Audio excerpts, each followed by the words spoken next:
नमस्कार, आप देख रहे हैं बोलता हिमाचल। मैं हूं अर्नव और लेकर आया हूं देवभूमि हिमाचल से आज की बड़ी और महत्वपूर्ण खबरें।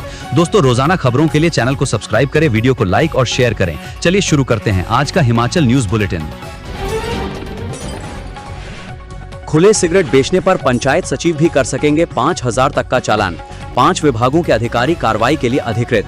हिमाचल प्रदेश सरकार ने तंबाकू नियंत्रण कानून को और प्रभावी बनाने के लिए बड़ा कदम उठाया है। स्वास्थ्य एवं परिवार कल्याण विभाग की अधिसूचना के अनुसार अब 5 विभागों के अधिकारी प्रदेश में खुले बीड़ी, सिगरेट और अन्य तंबाकू उत्पाद बेचने के मामलों में मौके पर ही 5,000 रुपए तक का जुर्माना वसूल सकेंगे। अब पंचायत सचिव भी इसके लिए अधिकृत किए गए हैं। इससे पहले स्वास्थ्य विभाग के अधिकारी ही ये चालान कर सकते थे। हिमाचल प्रदेश के 1.25 लाख अतिक्रमण से जुड़े मामले में सुप्रीम कोर्ट का अहम फैसला, लार्जर बेंच लेंगी फाइनल निर्णय। हिमाचल प्रदेश में वन भूमि पर अतिक्रमण से जुड़े मामलों पर सुप्रीम कोर्ट की लार्जर बेंच फैसला करेगी। प्रदेश में 1.25 लाख के करीब वन भूमि पर कब्जे हैं, जिन्हें हाईकोर्ट ने हटाने का आदेश दिया है। सुप्रीम कोर्ट की खंडपीठ ने हिमाचल प्रदेश हाईकोर्ट द्वारा वन भूमि को अवैध कब्जों से मुक्त करवाने को लेकर दिए आदेशों को चुनौती देने वाले विभिन्न मामलों में खंडपीठों के अलग अलग फैसलों को देखते हुए ये निर्णय लिया है। सुप्रीम कोर्ट की विभिन्न खंडपीठों द्वारा अलग अलग फैसले पारित किए जाने के पश्चात असमंजस की स्थिति पैदा हो गई थी।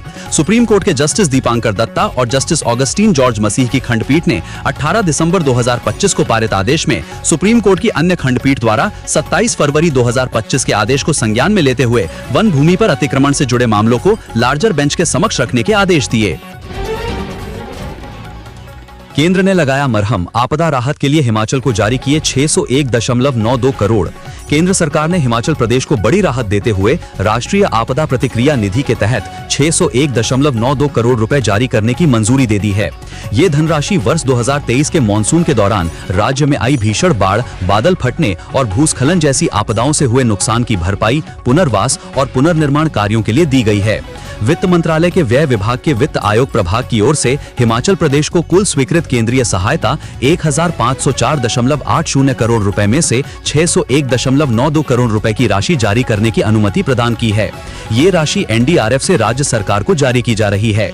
आदेश में कहा गया है कि ये सहायता गृह मंत्रालय की संस्तुति के आधार पर जारी की गई है। गृह मंत्रालय ने 15 दिसंबर को ई फाइल के माध्यम से इसकी सिफारिश की थी। साथ ही ये राशि व्यय विभाग की ओर से 24 दिसंबर को जारी कार्यालय ज्ञापन में दर्ज टिप्पणियों और शर्तों के अधीन होगी। केंद्र सरकार ने यह भी स्पष्ट किया है कि स्वीकृत केंद्रीय सहायता की अगली किस्त तभी जारी की जाएगी जब राज्य सरकार पहले से जारी की गई राशि का कम से कम 75% उपयोग कर लेगी। इससे ये सुनिश्चित किया जाएगा कि धनराशि का उपयोग प्रभावी और निर्धारित उद्देश्यों के अनुरूप किया जा रहा है। वित्त मंत्रालय ने भारतीय रिजर्व बैंक से अनुरोध किया है कि वो इस राशि को तत्काल हिमाचल प्रदेश सरकार के खाते में जमा कराए, जिससे आपदा प्रभावित क्षेत्रों में पुनर्निर्माण और राहत कार्यों में तेजी लाई जा सके। मानसून 2023 के दौरान हिमाचल प्रदेश को भारी प्राकृतिक आपदाओं का सामना करना पड़ा था, जिसमें सड़कों, पुलों, मकानों, जलापूर्ति योजनाओं और अन्य बुनियादी ढांचे को व्यापक नुकसान पहुंचा था। केंद्र से मिली ये सहायता राज्य में पुनर्वास कार्यों को गति देने और प्रभावित लोगों को राहत पहुंचाने में अहम भूमिका निभाएगी। नए साल से पहले 1,000 करोड़ रुपए का कर्ज लेगी हिमाचल सरकार।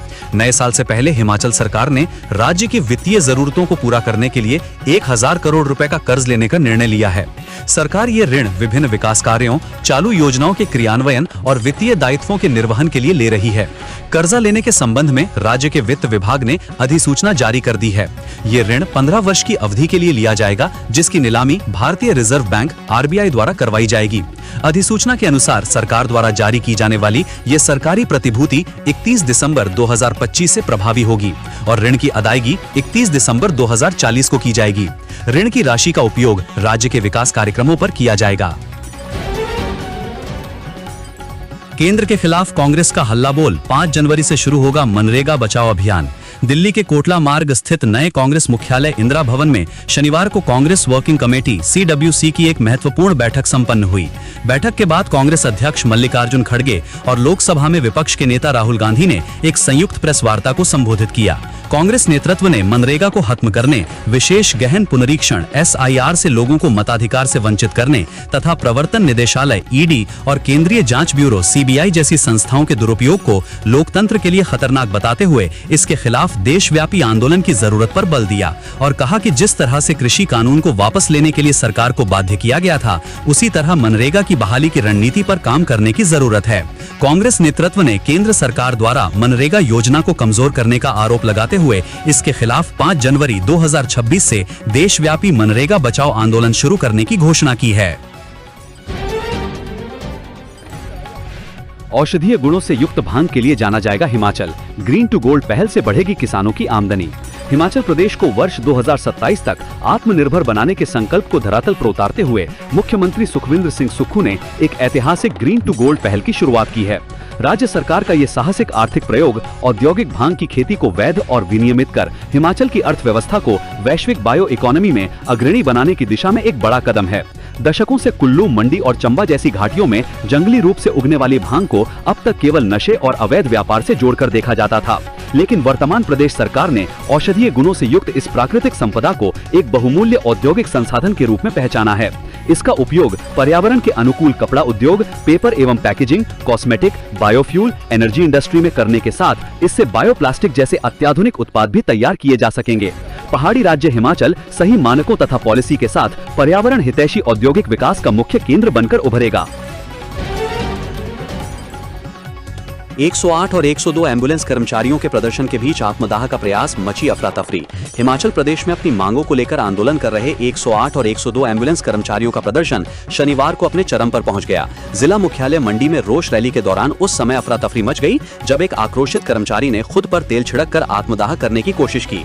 गनीमत रही कि मौके पर मौजूद अन्य साथियों ने तुरंत मुस्तैदी दिखाई और उसे पीछे धकेल दिया, जिससे एक बड़ा हादसा होने से बच गया। प्रदर्शन के दौरान कर्मचारियों ने कंपनी प्रबंधन के खिलाफ जमकर नारेबाजी की और शहर के मुख्य मार्गों पर प्रबंधन की प्रतीकात्मक शव यात्रा निकाली। तनावपूर्ण माहौल तब बना जब कर्मचारी प्रबंधन का पुतला जला रहे थे तो उसी समय एक कर्मचारी ने खुद को आग लगाने का प्रयास किया। कर्मचारियों का आरोप है कि कंपनी उनका लंबे समय से आर्थिक और मानसिक शोषण कर रही है। व्यवस्था परिवर्तन से आत्मनिर्भर बन रहा हिमाचल, जन कल्याणकारी योजनाओं को कमजोर नहीं होने देंगे सुक्खू। अखिल भारतीय कांग्रेस वर्किंग कमेटी की बैठक शनिवार को दिल्ली में हुई। बैठक में मुख्यमंत्री ठाकुर सुखविंदर सिंह सुक्खू ने भी भाग लिया। कांग्रेस के राष्ट्रीय अध्यक्ष मल्लिकार्जुन खड़गे, कांग्रेस संसदीय दल CPP की चेयरपर्सन सोनिया गांधी और लोकसभा में नेता प्रतिपक्ष राहुल गांधी सहित विभिन्न वरिष्ठ नेताओं की मौजूदगी में हुई इस बैठक से पार्टी के भविष्य के कार्यक्रमों, नीतियों व रणनीति के संबंध में चर्चा कर आगामी रणनीति तय की गई। इसके साथ ही मनरेगा का नाम बदलने तथा इसके मूल उद्देश्यों को कमजोर करने के लिए केंद्र सरकार के विरुद्ध देश भर में जन जागरूकता अभियान चलाए जाने का निर्णय लिया गया है। वहीं बैठक के बाद मीडिया से अनौपचारिक बातचीत में मुख्यमंत्री सुक्खू ने मनरेगा को देश की सबसे अहम रोजगार गारंटी योजना बताते हुए कहा है कि जिस तरह से इस योजना को डाइल्यूट करने की कोशिश की गई, उससे आम आदमी, गरीब और ग्रामीण क्षेत्रों के लोगों का रोजगार छीना गया है। उन्होंने कहा कि मनरेगा का मूल उद्देश्य गांव के जरूरतमंद व्यक्ति को रोजगार की गारंटी देना था, लेकिन केंद्र की नीतियों के चलते इस योजना को कमजोर कर दिया गया है। वहीं एक अन्य सवाल के जवाब में मुख्यमंत्री सुक्खू ने कहा कि प्रदेश सरकार अपने 3 वर्ष का कार्यकाल पूरा कर चुकी है और ये तीनों वर्ष व्यवस्था परिवर्तन के रहे हैं। उन्होंने स्पष्ट किया कि जो सिस्टम पिछले 40 वर्षों से चला आ रहा था, उसे बदलने का साहसिक प्रयास उनकी सरकार ने किया है। इसी व्यवस्था परिवर्तन के कारण आज हिमाचल प्रदेश आत्मनिर्भर बनने की दिशा में तेजी से आगे बढ़ रहा है। IGMC वायरल वीडियो, टर्मिनेशन के फैसले पर डॉक्टरों का प्रदर्शन। IGMC में गूंजे वी वांट जस्टिस के नारे। IGMC में रेजिडेंट डॉक्टर एसोसिएशन RDA के आह्वान पर रेजिडेंट डॉक्टरों ने जोरदार नारेबाजी की। मेडिकल कॉलेज परिसर स्थित बैडमिंटन कोर्ट में एकत्र होकर डॉक्टरों ने प्रदर्शन के दौरान वी वांट जस्टिस के नारे लगाए। नारेबाजी के माध्यम से रेजिडेंट डॉक्टरों ने प्रशासन के खिलाफ अपना रोष जाहिर किया।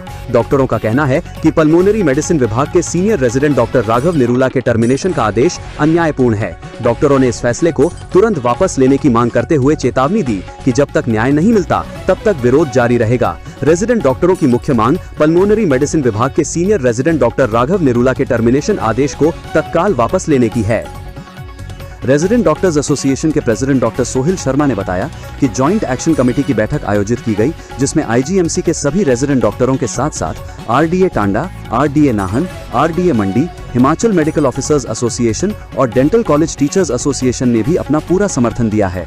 डॉक्टर सोहेल शर्मा ने कहा कि सभी डॉक्टर संगठनों की सरकार से केवल एक ही मांग है कि पल्मोनरी मेडिसिन विभाग के senior resident doctor Raghav Nirula की टर्मिनेशन को तुरंत वापस लिया जाए। इस टर्मिनेशन से पूरे डॉक्टर समुदाय में भय और असुरक्षा का माहौल बन गया है। उनका कहना है कि जिस तरह से कुछ ही घंटों में सस्पेंशन और 48 घंटों में टर्मिनेशन जैसी कार्रवाई की जा रही है, उससे डॉक्टरों को डर लग रहा है कि 8-10 साल की मेहनत और करियर किसी भी समय खत्म किया जा सकता है।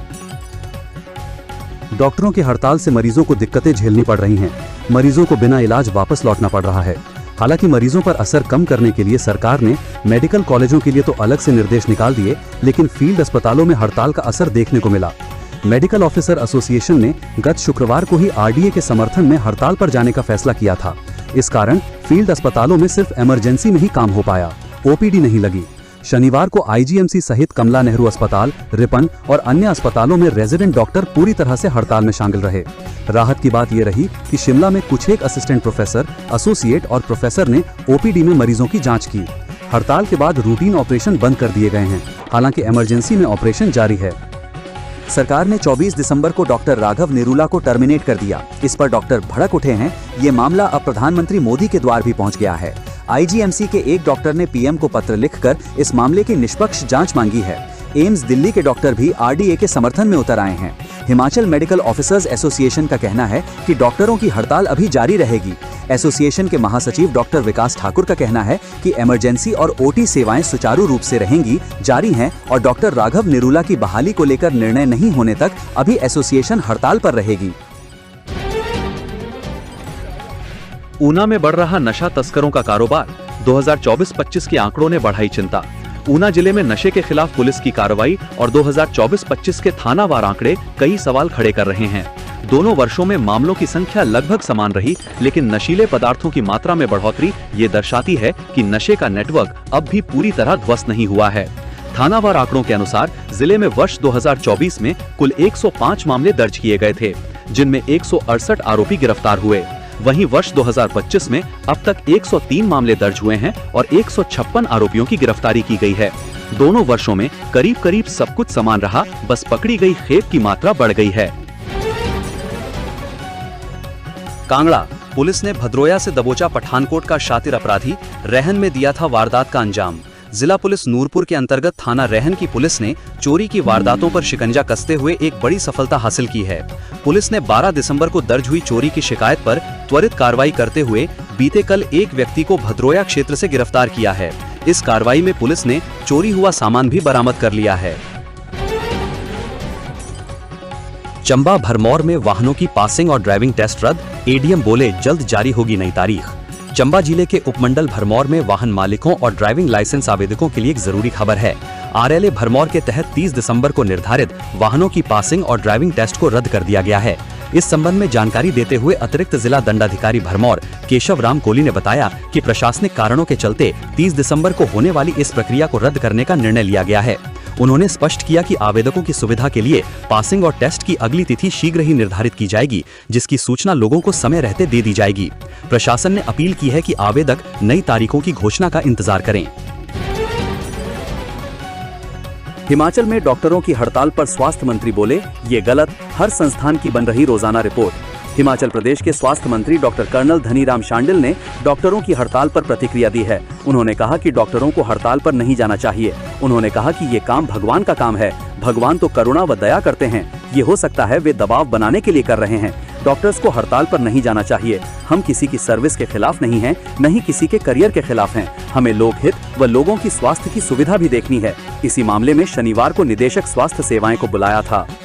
उन्होंने कहा कि हमारी इमरजेंसी सर्विस में कोई फर्क नहीं पड़ेगा। हर स्वास्थ्य संस्थान की रोजाना रिपोर्ट बनाई जानी है। रिपोर्ट में किस संस्थान में कितने डॉक्टर कहां पर काम कर रहे हैं और कौन काम नहीं कर रहे हैं। हम इमरजेंसी सर्विसेज में किसी भी प्रकार की कोताही बर्दाश्त नहीं करेंगे। ये मसला भी शीघ्र ही हल हो जाएगा। मुख्यमंत्री के आने के बाद उनके साथ बैठक करवाई जानी है। वो खुद ही डॉक्टर की मुख्यमंत्री से बातचीत करवाने की पहल करेंगे। उन्होंने कहा कि वो हमेशा बोलते हैं कि डॉक्टर को कभी ज्यादा क्रोध में नहीं आना चाहिए। मेरा निजी तौर पर मानना है कि अगर चुपचाप से आकर मुख्यमंत्री से माफी मांगने की बात करते तो मामला सुलझ सकता था। हरोली विद्यालय बनेगा राजीव गांधी आदर्श राजकीय डे बोर्डिंग स्कूल। उप मुख्यमंत्री मुकेश अग्निहोत्री ने कहा कि राजकीय उत्कृष्ट वरिष्ठ माध्यमिक विद्यालय हरोली का चयन राजीव गांधी आदर्श राजकीय डे बोर्डिंग स्कूल के रूप में किया गया है। उन्होंने बताया कि शीघ्र ही डे बोर्डिंग स्कूल योजना के तहत विद्यालय के समग्र विकास को लेकर विस्तृत परियोजना रिपोर्ट DPR तैयार की जाएगी तथा करोड़ों रुपए की लागत से एक अत्याधुनिक और सर्व सुविधा संपन्न शैक्षणिक परिसर का निर्माण किया जाएगा। उप मुख्यमंत्री शनिवार को राजकीय उत्कृष्ट वरिष्ठ माध्यमिक पाठशाला हरोली के वार्षिक पारितोषिक वितरण समारोह में मुख्य अतिथि के रूप में संबोधित कर रहे थे। हजारों करोड़ का लिया कर्ज, किस सुपर विकास पर हो रहा खर्च? डॉक्टर बिंदल। प्रदेश आज एक साथ कर्ज, मर्ज, माफिया और बेरोजगारी के संकट से गुजर रहा है। कांग्रेस सरकार के सत्ता में आते ही हिमाचल का विकास पटरी से उतर गया और अब आम जनता का भरोसा भी टूट गया है। ये बातें शनिवार को सुंदरनगर में भाजपा कार्यालय में आयोजित प्रेस वार्ता में डॉक्टर बिंदल ने कही। उन्होंने कहा कि सरकार ने आज फिर 1000 करोड़ रुपए का नया कर्ज लेकर प्रदेश को और गहरे आर्थिक दलदल में धकेल दिया है। सत्ता संभालने के बाद अब तक लगभग कांग्रेस सरकार 45,000 करोड़ रुपए का ऋण ले चुकी है, लेकिन धरातल पर न तो कोई बड़ा विकास कार्य दिखता है और न ही अधूरी योजनाएं पूरी हो रही हैं। बिंदल ने तंज कसते हुए पूछा कि जब मुख्यमंत्री रोज खाली खजाने का रोना रोते हैं तो फिर हजारों करोड़ का ये कर्ज आखिर किस सुपर विकास पर खर्च हो रहा है। उन्होंने आरोप लगाया कि ये धन केवल विज्ञापनों, प्रचार और सत्ता के ऐशो आराम में लुटाया जा रहा है।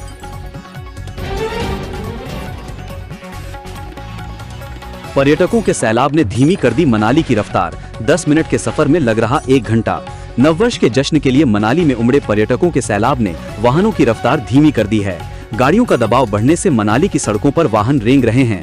10 मिनट का सफर तय करने में आधे से 1 घंटे का समय लग रहा है। हालांकि जगह जगह तैनात पुलिस जवान यातायात नियंत्रण में जुटे हैं, लेकिन वाहन चालकों के ओवरटेक करने की वजह से जाम की स्थिति लगातार बन रही है। पर्यटन नगरी में नए साल का जश्न मनाने के लिए पर्यटकों के पहुंचने का क्रम जारी है। प्रतिदिन मनाली में 2500 से 3000 पर्यटक वाहन पहुंच रहे हैं।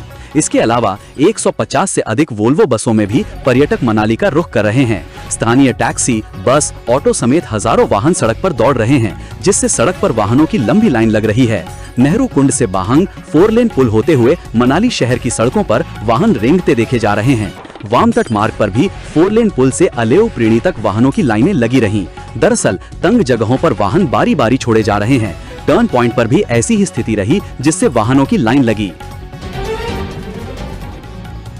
HRTC बस के ड्राइवर और कंडक्टर पर जानलेवा हमला, जबरन गाड़ी रुकवा कुल्हाड़ी लेकर पीछे दौड़ा शख्स। हिमाचल प्रदेश पथ परिवहन निगम HRTC रामपुर डिपो की बस के चालक और परिचालक पर खड़ाहड़ में जानलेवा हमला हुआ है। आरोप है कि नशे की हालत में एक स्थानीय व्यक्ति ने बस को जबरन रुकवाकर चालक को बाहर खींचने का प्रयास किया और कुल्हाड़ी से उसके पीछे दौड़ पड़ा। चालक व परिचालक की शिकायत पर पुलिस थाना रामपुर में मामला दर्ज किया गया है। हिमाचल परिवहन मजदूर संघ के प्रदेश महामंत्री हरीश कुमार पराशर ने बताया कि आरोपित ने अपनी गाड़ी सड़क किनारे इस तरह खड़ी कर रखी थी कि बस के निकलने के लिए पर्याप्त जगह नहीं थी। जब चालक परिचालक ने गाड़ी हटाने का आग्रह किया तो आरोपित ने गाली गलौज कर जान से मारने की धमकी दी।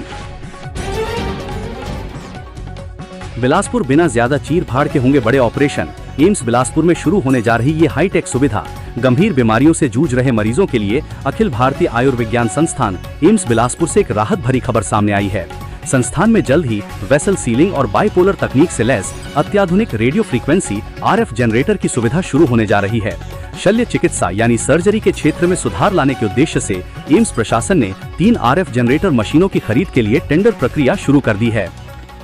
आमतौर पर किसी भी बड़े ऑपरेशन या अंग की सर्जरी के दौरान अत्यधिक रक्तस्राव एक बड़ी चुनौती होती है, जिसके चलते मरीजों और उनके तीमारदारों को रक्त का इंतजाम करने में काफी परेशानी का सामना करना पड़ता है। RF जनरेटर तकनीक के आने से ये समस्या काफी हद तक कम हो जाएगी। ये मशीन रेडियो फ्रीक्वेंसी ऊर्जा और बाइपोलर तकनीक के जरिए सर्जरी के दौरान रक्त वाहिकाओं को सुरक्षित तरीके से सील कर देती है, जिससे खून का बहाव न्यूनतम रहता है और जटिलताओं की आशंका घट जाती है। HP वेदर, ठंड से जम गया काजा, -18 डिग्री तक लुढ़का पारा। जनजातीय क्षेत्र काजा में शीतल लहर का प्रकोप चरम पर पहुंच गया है। बर्फबारी न होने के चलते इस बार लाहौल स्पीति में भयंकर ठंड पड़नी शुरू हो गई है। दोपहर 3 बजे के बाद घरों से बाहर निकलना भी मुश्किल सा हो गया है। काजा का न्यूनतम तापमान -18 डिग्री सेल्सियस तक दर्ज किया जा रहा है, जिससे पूरा इलाका बर्फीली ठंड की चपेट में आ गया है। शनिवार को भी यहाँ का न्यूनतम तापमान -18 डिग्री और अधिकतम पारा -9 डिग्री दर्ज किया गया। लगातार गिरते तापमान के कारण जनजीवन पूरी तरह से प्रभावित हो गया है। कड़ाके की ठंड के चलते जल आपूर्ति लाइनें जम रही हैं और कई घरों में पानी की समस्या खड़ी हो गई है।